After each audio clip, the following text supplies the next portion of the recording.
Jenis permainan satu ini sudah jamak dikenal. Ya, ini adalah board game. Disebut board game karena ada komponen berupa papan permainan di dalamnya.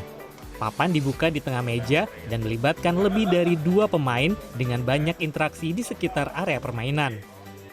Board game berkembang dari permainan papan klasik menjadi bermacam-macam tema dengan tingkat kesulitan yang menarik. Jika selama ini kita mengenal board game versi lama seperti misalnya ada Monopoly, ada ular tangga, ada Halma, ada Ludo, namun berkembang board game jenis lain seperti yang akan kita mainkan kali ini adalah Vinhouse, yang berarti kita akan bermain tentang bagaimana kita mendirikan pabrik wine atau anggur dan bagaimana caranya mendapatkan keuntungan. Ada tingkat kerumitan dan juga kesulitan tersendiri yang pasti mengandalkan logika. Namun di antara itu semua ada hal yang lebih positif yang bisa kita dapatkan, yaitu ini bisa meningkatkan ataupun juga bisa mempererat bonding antara sesama pemain ataupun mungkin juga keluarga saat Anda bermain board game. Keunggulan board game masa kini adalah tingkat kerumitan dan tema yang lebih menantang, seperti industri, peperangan, sejarah, bahkan ekonomi dan bisnis. Secara tema ya, kalau secara tema sih saya senang yang ada tema industri gitu ya. Kayak ini kan industri wine. Terus ada yang satu favorit saya, kayak temanya tuh kayak pas revolusi industri waktu di Inggris. Terus ada yang temanya perang juga. Nah itu perang juga menarik sih.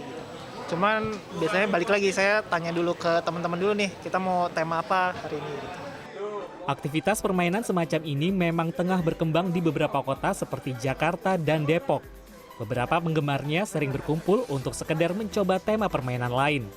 Bahkan di masa depan, permainan ini akan dikembangkan untuk menjadi olahraga kompetisi seperti catur. Sedang merencanakan ada bikin organisasi board game sih. Ada kayak percasi itu kan untuk catur ya.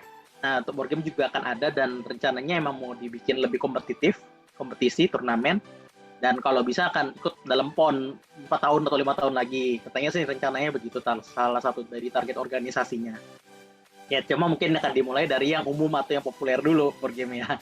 Nah, kedua ada juga kita di luar hanya kompetisi turnamen, juga ada kompetisi desain game, game lokal. Nah, ini juga udah mulai berkembang, kayaknya mulai beberapa tahun ini udah mulai ada nih desainer lokal yang mengusung tema lokal. Permainan board game diyakini merupakan sarana pelepas penat dan kejenuhan bagi mereka yang selalu berkutat dengan dunia digital. Tak heran, peminatnya terus bertambah, meski berawal dari rasa penasaran sampai menjadi ketagihan bermain papan permainan ini. Kalau saya lihat sebenarnya board game ini semacam penangkal untuk kejenuhan orang, karena sehari-hari kita selalu bergaul dengan digital. Jadi kita menggunakan HP, laptop, tab, segala macam, itu kita berinteraksi secara digital dengan orang lain. Sedangkan board game ini adalah kebalikannya. Kita duduk di meja bareng, kita main dengan satu game yang sama, duduk bareng dan langsung ngobrol bareng secara langsung. Jadi kalau saya melihat ini terutama yang sering membutuhkan board game biasanya adalah emang orang-orang di kota besar yang udah jenuh banget dengan segala macam aktivitas digital yang mereka lakukan sehari-hari.